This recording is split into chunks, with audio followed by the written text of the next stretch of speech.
Appearance के अंदर जाएं और एडिटर के अंदर जाएं। इस पे जब हम क्लिक करते हैं तो यहाँ से हम अपनी करंटली जो ब्लॉक थीम एक्टिव है उसकी जितनी भी टेम्पलेट्स अवेलेबल है वो हम यहाँ से देख सकते हैं। वो कहाँ कैसे देखेंगे, जब हम इस पे क्लिक करेंगे तो यहाँ पर आपके पास टेम्पलेट्स का पूरा एक सेक्शन है। इस पे जब हम क्लिक करेंगे तो यहाँ पर आपको सारी वो टेम्पलेट्स नजर आ जाती हैं जो कि आपकी थीम के अंदर करंटली अवेलेबल हैं।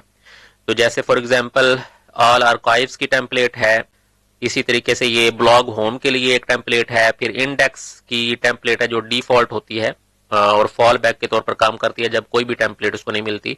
फिर इसी तरीके से अगर किसी पेज का कोई टाइटल ना हो तो उसके लिए एक टेम्पलेट अवेलेबल है।